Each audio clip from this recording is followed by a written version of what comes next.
সুপ্রিয় দর্শক মণ্ডলী, আজকের এই ভিডিওটা তৈরি করতে আমার 1 বছর 2 মাস সময় লাগছে।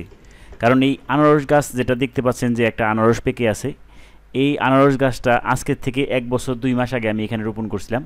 এবং কিভাবে ধাপে ধাপে এই আনারস গাছটা এই অবস্থায় আসলো সব কিছুই আজকের এই ভিডিওতে তুলে ধরব। সোজা কথায় বলতে গেলে একেবারে একটা আনারসের পুরো আত্মজীবনী এই ছোট্ট একটা ভিডিওতে আমি তুলে ধরার চেষ্টা করব। এবং এই ভিডিওতে আপনারা দেখতে পারবেন যে আনারসটা আমি সাইজে কত বড় হইলো, এটার ওজন কতটুকু ছিল, খেতে কেমন হলো, সমস্ত কিছু রিভিউ দিব আমি একটা ভিডিওতেই। কাজেই ভিডিওটা শুরু থেকে শেষ পর্যন্ত দেখার অনুরোধ রইল এবং ভিডিও ভালো লাগলে একটা লাইক দেওয়ার অনুরোধ রইল। সুপ্রিয় দর্শক মণ্ডলী, এখন যেহেতু আষাঢ় মাস চলতেছে, প্রচুর বৃষ্টিপাতও হইতেছে, আবার এখন বাজারে কিন্তু প্রচুর আম, কাঁঠাল, আনারস এইসব ফল কিন্তু পাওয়া যাইতেছে। তো যেমন দেখতে পাচ্ছেন যে আমার পিছনে কিন্তু এই যে আনারস গাছ আছে, দেখেন এই যে এখানে 3টা আনারস গাছ আছে। তো এই গাছগুলো কিন্তু আমি আমার বাড়িতে যে আনারসগুলো কিনে আনছিলাম সেখান থেকে আমি চারা তৈরি করছিলাম। এবং এই বিষয়ে কিন্তু আমি আমার চ্যানেলে এর আগে ভিডিও দিয়েছিলাম যে কীভাবে বাজার থেকে কিনে আনা আনারস থেকে আপনারা চারা তৈরি করতে পারেন। তো আলহামদুলিল্লাহ এই গাছগুলো আমি আমার 1 বছর আগে বাসায় কিনে আনা আনারস থেকে আমি চারাটা তৈরি করছিলাম এবং এখানে আমার আনারস ধরছিল। তো আজকের ভিডিওটা আসলে তৈরি করতে আমার প্রায় বেশ কিছুদিন বা বেশ কিছু মাস সময় লাগছে।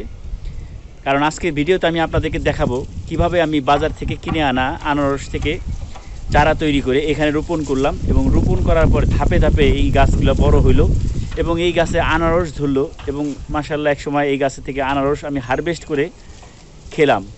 সব কিছুই আজকের এই ভিডিওতে আমি শেয়ার করব। কাজেই আশা করতেছি ভিডিওটা খুবই ইন্টারেস্টিং হতে চলেছে। তো যারা আমার এই হারুন ব্লগ ভিডিও রেগুলার দেখেন সকলকে ধন্যবাদ জানাচ্ছি। আর যারা এই মুহূর্তে দেখতেছেন এবং আমার চ্যানেলটা এখনও সাবস্ক্রাইব করেননি তাদেরকে সাবস্ক্রাইব করার অনুরোধ জানিয়ে, এবং যারা ফেসবুক থেকে আমার এই ভিডিও দেখতেছেন আমার পেজটাকে ফলো দেওয়ার অনুরোধ জানিয়ে আজকে ভিডিও শুরু করতেছি। তো চলুন দেখা যাক আমি ধাপে ধাপে কীভাবে এই আনারস গাছটাকে বড় করে তুললাম এবং এই গাছ থেকে আনারস হারভেস্ট করে খেলাম। তো সুপ্রিয় দর্শক মণ্ডলী, আপনারা এখন যে ভিডিওটা দেখতেছেন এটা হচ্ছে 19 এপ্রিল 2023 সালের ঘটনা, অর্থাৎ আজকে থেকে 1 বছর আগের এই ভিডিওটা। তখন আমি এই আনারসের চারাটা রোপণ করছিলাম এই যে এইখানটাতে। বাজার থেকে কিনে আনা আনারসটা জাস্ট আপনি মাথাটা ভেঙে নেবেন, এরপর তার নিচ থেকে 1 ইঞ্চি পরিমাণ পাতা ছাড়িয়ে নেবেন এবং একটা পরিষ্কার কাচের পাত্রে বা কাচের গ্লাসে পানি নিয়ে সেটার মধ্যে 10 দিন চুবিয়ে রাখলে এটার গোড়ার থেকে শিকড় বের হবে। সুপ্রিয় দর্শক মণ্ডলী, এই সামনে যে বড় আনারস গাছটা দেখতে পাচ্ছেন এই গাছটার বয়স এখন হচ্ছে 6 মাসের মতো, অর্থাৎ এটা অক্টোবরের আজকে 2 তারিখ গাছটা এই অবস্থায় আসছে। আপনারা বর্তমানে আমার যে ছাদ বাগানটা দেখেন, এই ছাদ বাগানের শুরুর দিকে যে গাছগুলো আছে তার মধ্যে এই আনারস গাছটা অন্যতম। অর্থাৎ আমার এই ছাদ বাগানটা আমি 2023 সালের মার্চের দিকে শুরু করি, আর এই আনারস গাছটা রোপণ করা হয়েছিল এপ্রিল মাসের দিকে। সেই দিক দিয়ে চিন্তা করলে এই আনারস গাছটার আমার কাছে খুবই গুরুত্বপূর্ণ। এবং আমার কাছে মনে হয়েছে যে ছাদ বাগানে যতগুলো গাছ আছে যেগুলো খুবই অযত্নে বড় হয় বা খুব একটা পরিচর্যা করতে হয় না, তার মধ্যে এই আনারস গাছ অন্যতম। সুপ্রিয় দর্শক মণ্ডলী, আজকে মার্চ মাসের 2 তারিখ 2024 সাল, আনারস গাছের আরেকটা আপডেট নিয়ে আসলাম। তো দেখতে পাচ্ছেন যে আমার 3টা আনারস গাছ মাশাআল্লাহ মোটামুটি বেড়ে উঠতেছে। এর মধ্যে গতকালকে বিকেলবেলা আমি বিষয়টা খেয়াল করছি যে একটা আনারস গাছে ফুল আসতেছে। এটা আমার লাইফের ফার্স্ট এক্সপিরিয়েন্স আনারস গাছের ব্যাপারে। তো ভাবলাম যে আপনাদেরকে একটু শেয়ার করি। এই যে দেখতে পাচ্ছেন কিনা, এই যে ভিতরে এই যেটা কিন্তু ফুল আনারসের, অর্থাৎ এই ফুলের মাধ্যমে আস্তে আস্তে এটা উপর দিকে উঠবে এবং আনারস হয়ে যাবে। মাশাআল্লাহ। তো আমি এই আনারস গাছে কিন্তু তেমন কোনো পরিচর্যা করি না, স্বাভাবিক যেভাবে অন্যান্য গাছে সার পানি দিতেছি ওরকমই দিই। বিশেষ করে একটা কাজ তো আমি সব গাছের বেলায় করি, সেটা হলো প্রতি মাসে একবার সরিষার খৈল পচা পানি গাছের গোড়ায় দিই। তো এই গাছের গোড়ায় তখন দেওয়া হয়। আজকে 19 মার্চ 2024 সাল, অলরেডি দেখেন আনারস সাইজ কিন্তু বোঝা যাইতেছে, বের হয়ে গেছে মাশাআল্লাহ। সুপ্রিয় দর্শক মণ্ডলী, আজকে এপ্রিল মাসের 16 তারিখ 2024 সাল। তো মাশাআল্লাহ দেখতে পাচ্ছেন যে আনারস কিন্তু এখন একটা তার পরিপূর্ণ রূপ ধারণ করছে, এখন আস্তে আস্তে আরও বড় হতে থাকবে। ঠিক তার আরও 1 মাস পরে আনারসটার সাইজ এরকম, অর্থাৎ আজকে 21শে মে 2024 সাল। দেখেন আনারস কিন্তু একটা পরিপূর্ণ সাইজ চলে আসছে।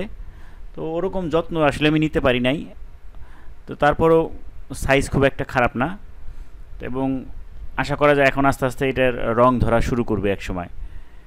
এবং পিছনের গাছগুলো যেহেতু আরও পরে রোপণ করা হয়েছিল এবং ওগুলোতে এখনও আনারস আসে নাই, তবে এইটাতেই আমার প্রথম আনারস আসলো।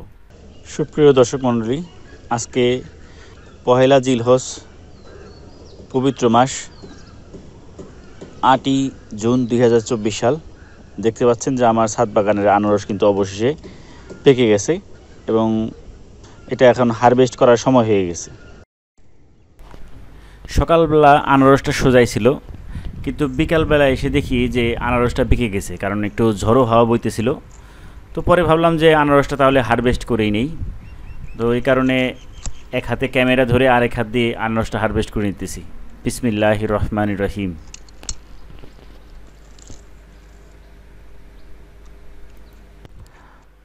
ছাদ থেকে আনারসটা কাটার পরে আমি বাসায় এসেই একটা ডিজিটাল স্কেল দিয়ে এটার ওজন করে দেখলাম। আর পাশেই যে আমটা পড়ে আছে দেখতে পাচ্ছেন, এটা নিয়ে কিন্তু আমার চ্যানেলে একটা পূর্ণাঙ্গ ভিডিও আছে। এই আমটা হচ্ছে কিং অফ চাকাপাত। তো সেই ভিডিওটা যদি দেখে না থাকেন তাহলে দেখে নেবেন। আমার ছাদ বাগানের সর্বোচ্চ বড় এই আমটা ছিল এবং খেতে কেমন ছিল সব কিছু এই ভিডিওতে আমি তুলে ধরছি। তো দেখেন বন্ধুরা, আমার এই আনারসটার ওজন হয়েছে 500 গ্রাম পাতাসহ, অর্থাৎ পাতাটা ফেলে দিলে হয়তো বা 420 থেকে 30 গ্রাম হবে। তো খুব যে বেশি বড় হয়েছে সেটা বলবো না, কারণ আমি এটা অতটা যত্ন নিতে পারি নাই, যেহেতু সমন্বিতভাবে অন্যান্য গাছের সাথে রোপণ করছিলাম। তবে আপনারা যদি আলাদাভাবে কোনো ক্যারেটে রোপণ করেন, সেক্ষেত্রে ভার্মি কম্পোস্ট এবং পচা গোবর এবং মাটি সব কিছু মিক্সড করে, অর্থাৎ 50% মাটি এবং 50% পচা গোবর অথবা ভার্মি কম্পোস্ট দিয়ে যদি রোপণ করতে পারেন, পরবর্তীতে প্রতি মাসে একবার খৈল পচা পানি এবং কিছুটা হাড়ের গুঁড়া যদি দিয়ে দেন, আশা করি ওরকম আমি রোগ পোকার আক্রমণ এই গাছে দেখি নাই। তো অনায়াসে আসলে সুন্দরভাবেই ছাদ বাগানে আনারস চাষ করা যায় এবং তার জ্বলন্ত প্রমাণ কিন্তু আপনারা আমার এই পুরো ভিডিওতে দেখলেন। তো পরে আমার ওয়াইফকে দিলাম যে আনারসটা কেটে দেওয়ার জন্য, কারণ আনারস কাটতে আমার কাছে যথেষ্ট বোরিং মনে হয়, কারণ গায়ে অনেক কাটা থাকে। তো আনারসটা সে সুন্দরভাবে কেটে দেওয়ার পর, যেহেতু খুব বেশি বড় না, বাড়ির সবাই মিলে মুহূর্তের মধ্যে খাওয়া শেষ হয়ে যায়, এই জন্য এটার যে টেস্টের যে একটা আলাদা রিভিউ আপনাদেরকে দিব সেটা আমি দিতে পারতেছি না বলে দুঃখিত। তবে এতটুকু বলতে পারি যে জৈব প্রযুক্তিতে চাষ করা এই আনারসটা এক কথায় অসাধারণ, সুবহানাল্লাহ। মানে বাজারের যে কোনো আনারসের তুলনায় অনেক টেস্টি ছিল। তো আপনারা এরকম আপনাদের ছাদ বাগান অথবা বাড়ি আঙিনাতে সহজে এইভাবে আনারস চাষ করুন এবং সেটার স্বাদ উপভোগ করুন। তো ধন্যবাদ সবাইকে।